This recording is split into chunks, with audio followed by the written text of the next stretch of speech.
And I want to take just a moment and welcome you. And if you're first time, second time, we hope that you feel at home and that you'll consider to continue to worship with us. We're in a unique season for several weeks. We're going to be together in one, and so it kind of brings us all together to be able to fellowship a little bit, to get to know each other, especially with some of you in the early service and then others that come in the second service. We don't always get to see each other, so it's an opportunity for us to do some fellowship and then also make some preparations for the upcoming months as well, and some training and getting everyone ready. So if you've been here last week, we had Sean Lovejoy here and talked about our 10 years and celebrating together and moving forward. And I can't tell you, I've probably 2 or 3 times this week I've pulled up the video on YouTube and watched the clip where he's talking about how his dog destroyed his couch. I mean, I just died laughing. I'm like, and I looked at my wife. I'm like, it wouldn't have went over that well with you. Like, you would have like took me out for messing up a brand new couch. But had a great time last week and talking about taking our next steps. And so we're still in our series Tenacity for 2 more weeks, this week and the next week. And so you don't want to miss that. This morning we're actually talking about tenacity in our worship and the significance and the importance of worship, because worship is what we do. And so I thought it would be great with all of us together in one service to talk about worship, to talk about who we are as a church, who God's called us to be, and also individually, what does it mean to worship? And so worship is what we do, right? It's the thing that we do every single day. When we wake up in the morning, when we go to bed at night, when we're in the car, worship is our life. Worship, and I'll give you a couple of things that are not on the screen, but this is kind of the foundation for this morning. Worship is the activity of the human soul. It's the activity of my soul is worship. Whatever I'm engaged in emotionally, whatever I'm engaged in physically, we get engaged in something and it draws us in, something that we're passionate about. Now, let me ask you a question. This is an educational question. How many of you in here have never, I'm going to go with the never instead of have, and I want you to be transparent with me. How many of you have never seen the movie Old Yeller? Raise your hand. If you've never seen the movie. All right, good deal. We're going to have to, just a few we got to save, but not many. So my kids had never seen Old Yeller, ever. And I kept telling them for like a couple of weeks, and I'm like, guys, we got this new Disney Plus thing. I was like, you need to watch Old Yeller. And they're like wanting to watch, Star Wars and all those other. I'm like, no, you really need to watch Old Yeller. And I remember as a kid, I was born in 79, and I remember as a kid, 5 or 6 years old, watching this movie, like I thought it was new. I didn't realize till yesterday, I looked it up, and it was like 1957, I think, is when it actually came out. And I mean, I thought it was like the new thing on the street when I watched it.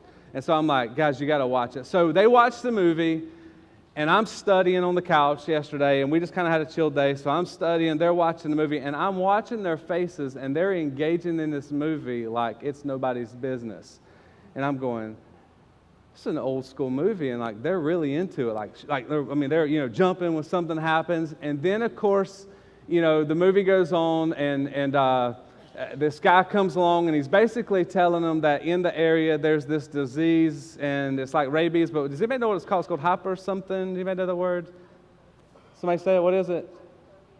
Hyperphobia? No, it's hydrophobia, something like that. Yeah. So some type of disease that's similar to rabies. And so anyway, they notice this animal gets it, and Briggs looks at me and he says, "Dad, I got a question." I'm like, "No, watch the movie." He's like, "Dad, I got a question." I'm like, "What?" He goes, "You know how the animal's acting really crazy?" He's like, "What if a human gets bit by that?" I said, "Dude, you ever heard of zombies?"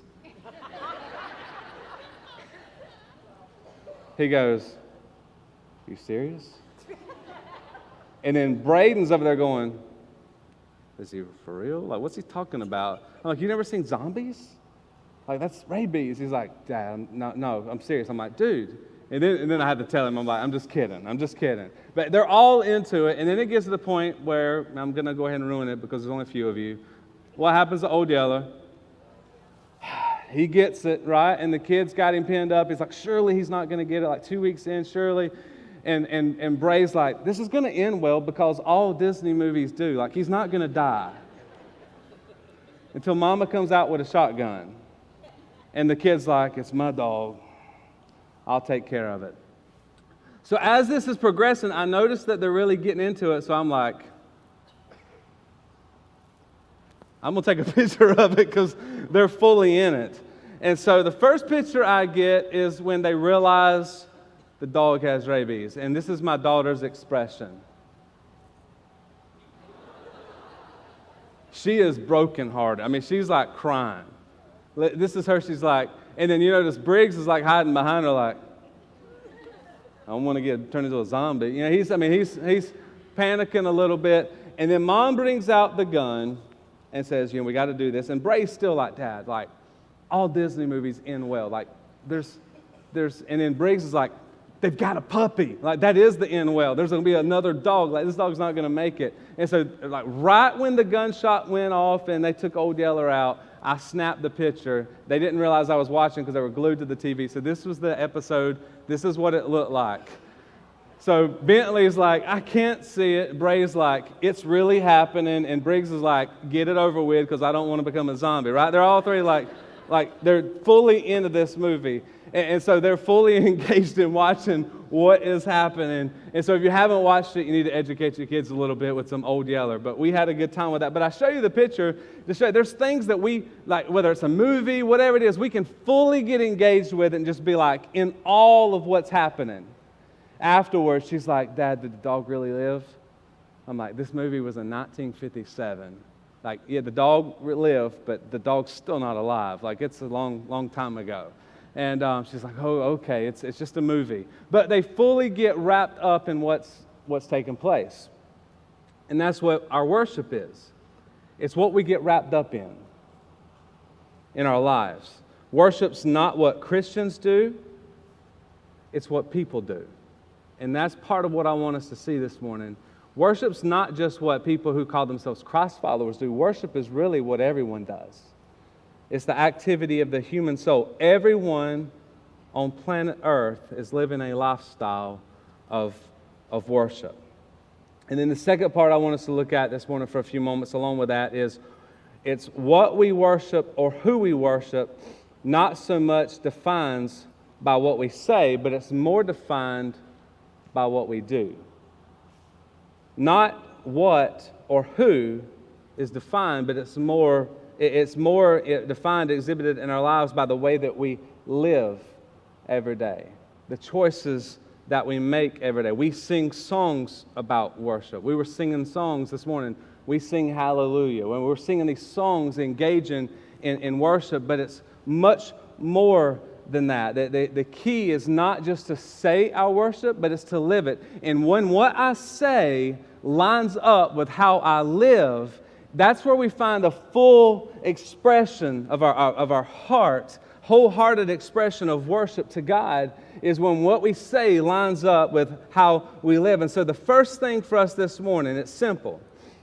It's everyone in this room, everyone in Tifton, Georgia, everyone that's watching online this morning, even from Dalton, Georgia, and Savannah, Georgia, and Alabama, and Atlanta, and some other places, everyone that's engaged right now through social media that's watching this message, every one of us was created to what? Worship. We were created to worship, and worship doesn't start when we get saved.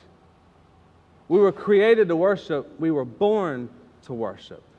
And so every one of us worships. There's a passage in Scripture we're going to look at in Acts chapter 17 where Paul begins to lay out the underlying reality that everyone on the planet worships, that everyone is called to worship. And one thing I want for us to walk away with this morning is that to understand that we are worshipers. It's not what we do, but it's who we are. It's more than just what we say or do, but it is who we are. And what seems to happen so often is when we get into discussion about worship, we start getting into a discussion about, well, I go to church and we worship this way. Or I go to church and we worship that way. Or we worship with older songs, or we worship with newer songs, or we worship more formally, through different things, different parts of our service, or we worship more casually. There's so many different elements. And then we could say, well, what's right and what's wrong? What's true worship? What's not true worship? And I think sometimes we get caught up in, well, we really worship over here.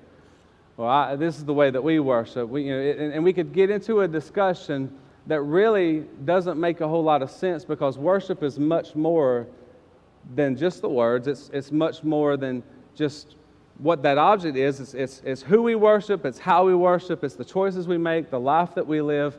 And in fact, in this room, we could go around. Where's DeMario at? DeMario in here this morning? There's DeMario. DeMario teaches one of our small groups and helps in that area. He sent this picture to me. And so I've seen this picture before, but it had been a while. And so some of us in here, I would ask you, hey, what kind of worshiper are you? Are you a rookie? Are you intermediate? Are you a professional? Like, what level of worship are you at? And you're like, how do I know? I'm glad you asked, because I got a picture for you to be able to help identify. So let's put the picture up on the screen. This is kind of tell where the rookie is. Rookie, you got the elbow flap, hands in your pants, the carry the TV, or you can go big screen, right? The intermediate, my fish was this big, or hold the baby. You got the Mufasa, if you can read those, the dueling light bulbs, the pointer, Rocky, the village people, touchdown. And I like this at the bottom. Warning, violent horizontal movement and the waving oversized flags are strictly prohibited and will result in immediate ejection from church. So you're like, man, what is that? So this is a lot of times what we get caught up in, right? When we start talking about what worship is. Well, we worship this way, we worship that way. That's not what's important. What's important is our heart.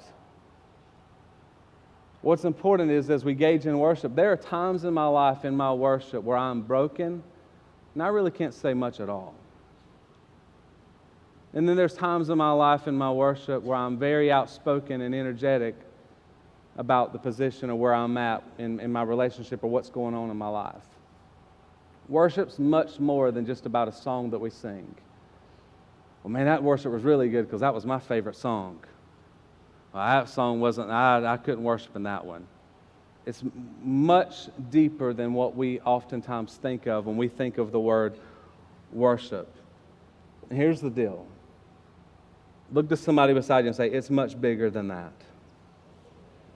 You may start a conversation at work and say, yesterday we had this discussion about worship, and the person you are and that you're talking to may automatically start thinking, when they think of worship, they think of this. They think of, a casual environment or a formal environment or whatever the picture is for them of what church is.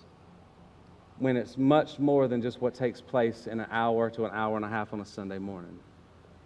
If that's the only time we're worshiping, we're in trouble, right? So worship is much more than that. Worship is whenever you or whenever I determine something is of worth to me.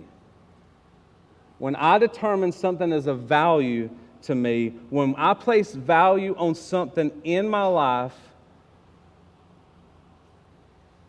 I put focus on it. It becomes part of my whole expression of my life. I say, I value this. I worth this. I worship this. It's a part of my life. And so every one of us in here worships something. And when we think that way, the playing field all of a sudden becomes really flat. And we're all on the level, on the same playing field, because everybody living is worshiping all day long, and they're carrying a billboard around them saying, I value this. I worth this. This is important to me. This is significant to me. And somehow my whole person is aimed towards that which I'm worshiping. And so we all worship. As long as there have been people on this planet, one thing's for sure, there's never been a shortage of worship or objects of worship, right? You can go to any civilization, dig it up, and what you'll find in any civilization is you'll find a place of worship. You'll find objects or idols of worship, because from the very beginning of time, people have been doing what they were created to do. They were created to worship something. And so Paul discovers this in Athens. This is where I want to tie it in. Paul discovers when he goes to Athens, and Athens, this location here, they're very intelligent people, very knowledgeable, educated people. Intelligent, open-minded, well-cultivated place of that day. And Paul shows up and discovers that these Greeks here have all kind of things that they worship. And so I want to look just for a moment. Let's look at this in Acts chapter 17. Let's look at verses 22 through 23, and then we'll unpack that for just a moment. Verse 22, Paul then stood up in the meeting of Areopagus, and he said this, "People of Athens, I see that in every way you are very," what's that word? Religious. He's encouraging them, saying, "Hey, I see that you're very religious people. For as I walked around and looked carefully at your," what of worship? "Your objects, I even found an altar with this inscription to a" what God? "Unknown God. So you are ignorant of the very thing that you worship, and this is what I want to proclaim to you." So picture this for a moment. Paul shows up in Athens, he walks around, he notices all of these objects of worship, and even as he's walking around looking at these objects of worship, he finds one object that says "to the unknown God." Now, why do you think there was an object there called the unknown God?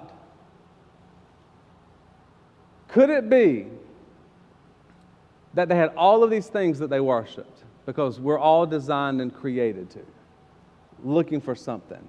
Could it be that those that were creating these objects of worship, even though they created everything that they created to worship, they said, something still doesn't feel right. And I don't know what it is, but I still feel like I'm missing it.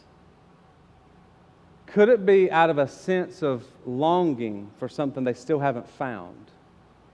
They place that on the unknown God. And they say, this is the unknown God, and this is just for those that feel like they haven't found what they're looking for. Perhaps it's still there somewhere and it's unknown. And so Paul uses this as a teaching moment when he walks in and he says, hey, you guys are very religious. You are. You are educated. You got your act together. You know, y'all are very religious. You know, you've even got one that reads the unknown God. And so this is what he says, verse 24. The God who made the world, he's telling him, I want to introduce you to the one that's not known yet, that you're missing. The God who made the world and everything in it is the Lord of heaven and earth, does not live in temples built by human hands. In other words, he doesn't live in any of these objects that you have placed here. He's the one who's created the heaven and the earth. Verse 25. He is not served by human hands as if he needed anything.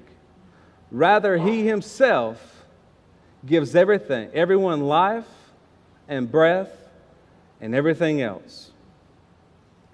From one man, he made what? All of the nations, that they should inhabit the whole earth. And he marked out their appointed times in history and the boundaries of their lands. God did this so that they would seek him and perhaps reach out for him. And then what would they do? And they would find him, though he is not what? Far from any of us. He says the one that's unknown, the one that you're longing for, the one that you're missing out on, let me tell you what he's created. Let me tell you who he is. Let me tell you where he's located. He's not far from you. Verse 28. For in him we live and move and have our being. As some of your own poets have said, we are his what? Offspring. We're a family. And he's introducing them to the God that they've been missing. He says he's the God who's created the heavens and the earth. He's the God who's given you life, who's given you breath, who's created you, who's designed you, who's appointed the paths and your times and the seasons and all of those things.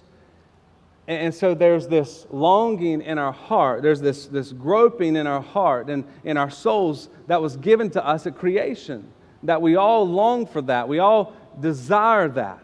We desire to worship. We desire to look for whatever that is. And because the imprint of God has been placed inside of us, that void is within us. And the only way that we can fill that void is with Him. But along the way, we fill it with many different things. But people are on a quest of searching. Everyone you know is searching. Tomorrow when you go to work, everyone at work with you, if you look them in the eyes, I can tell you they're searching. Yeah, they're showing up for work. They're doing the things they need to do to make their payments and live. But I'm telling you, they're searching for something different. They're searching for something more than just showing up to work. They're searching for more than just going through this life. And they're looking for something to worship. And they're finding things to worship. And they're really good at it. We're good at it. Look to the person beside you and say, hey, you can worship. You got it together. Go ahead and tell somebody, you can worship. You got it, right? We all can worship.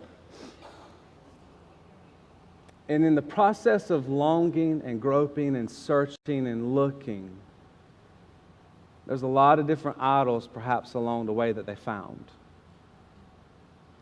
This isn't getting it anymore. I need to find something else. This isn't getting it anymore. And maybe some of them come to the end and they're like, let's just put an unknown God up there.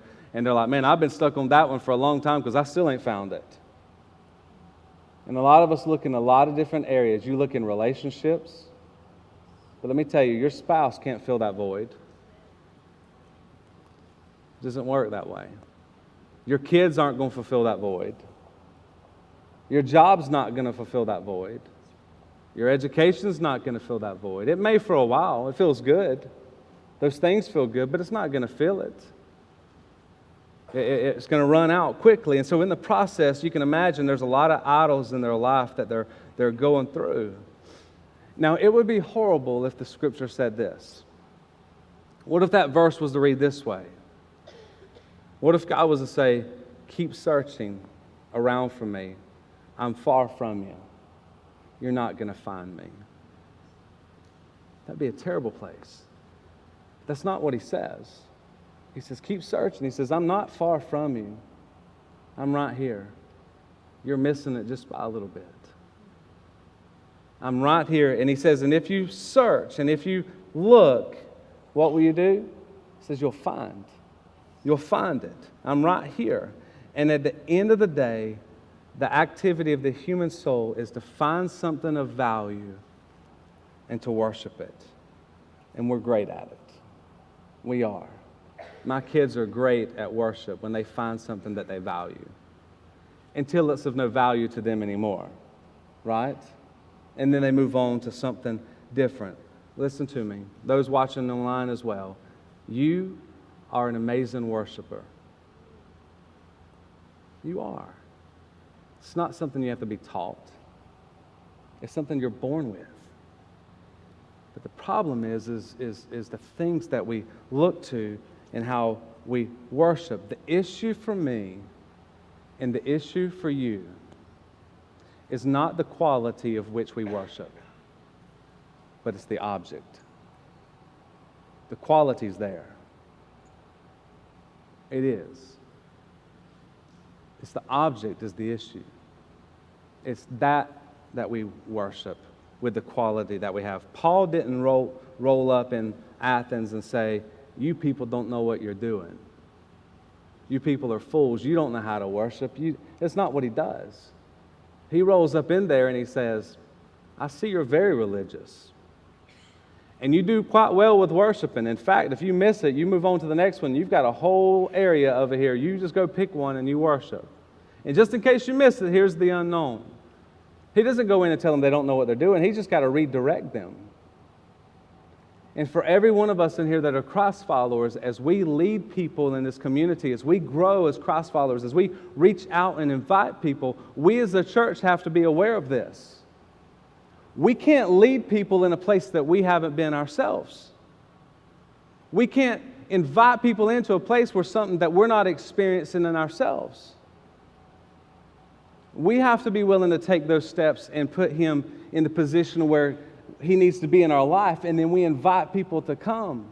Doesn't mean you're perfect or have it all together. We all make mistakes. We're not perfect.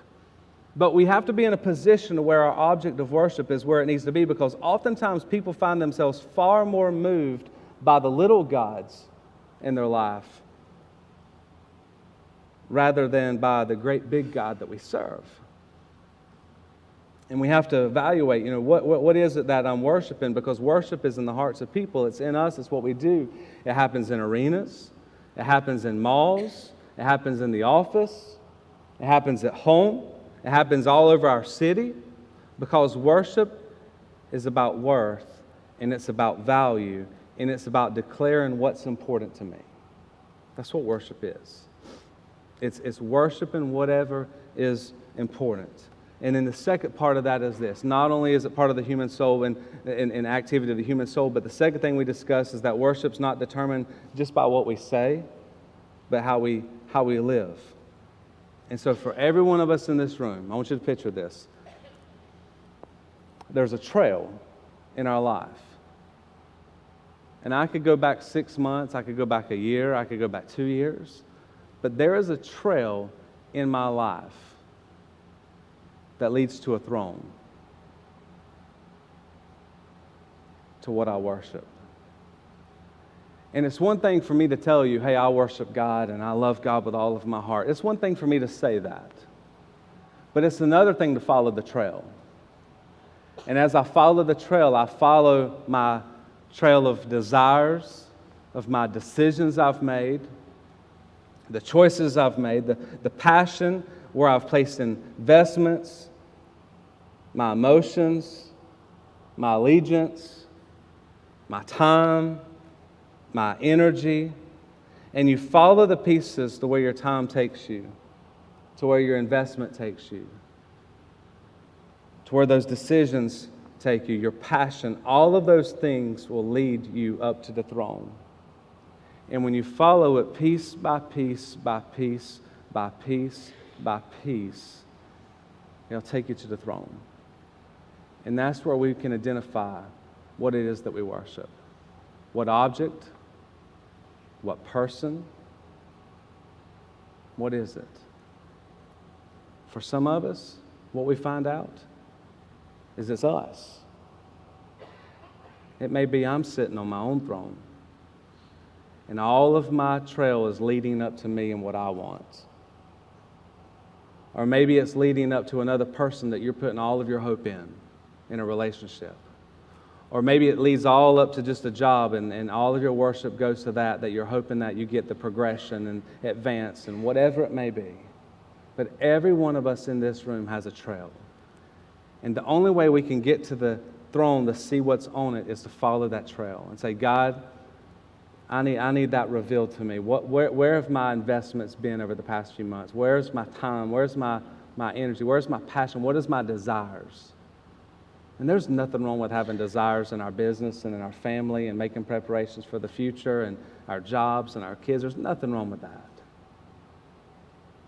But above all of that needs to be our relationship with God as number one.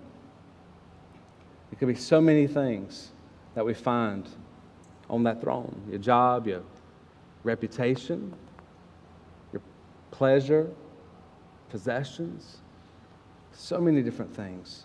Jesus said, where your heart is, there's your treasure also, right?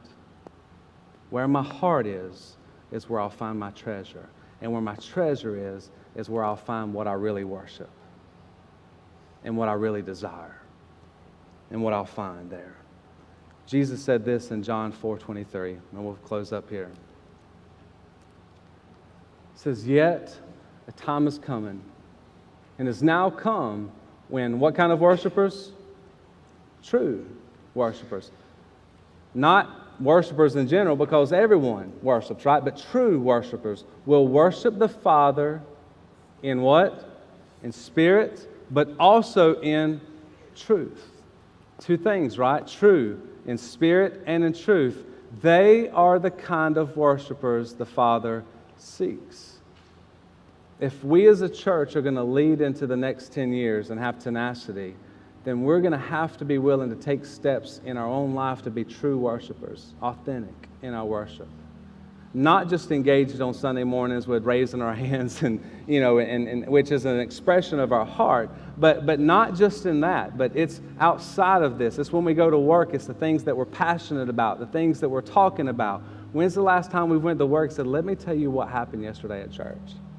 Let me tell you what God's been doing in my life. When we allow it to begin to be more part of our conversation, God is seeking after true worshipers. Because you're a great worshiper. Man, you watch me get locked into something that I want to learn to do, and man, I'll pursue it. I'll work hard. I'll be passionate about it. I'll figure it out because I value it. What would it look like in Journey for all of us to get to a point where we said, hey, I want to worship God in such a way that I want to put Him back at the center of my life. I've made some goofy mistakes. I've made some wrong choices, but I want God to be at the center and everything else to fall under that. I want God to be at the center of my marriage. And if God's at the center and we come together, then it'll work, right? But when God's not at the center, we know that it can fall apart. I want God to be at the center of my parenting. I want God to be at the center of my business. I want God to be at the center of my life. I want God to be at the center of everything that I say and I do. Because, man, when we worship, we amplify it, we lift it up, we'll sing about it, we'll sacrifice for it, we'll give to it, we'll pour out everything we have for it. We'll reflect it, we'll glorify it. What would it look like if we said, I value God in that manner, and I want to worship Him in that way? I believe it would be life-changing for our church. With every head bowed and every eye closed, I want to take a few moments and pray with you.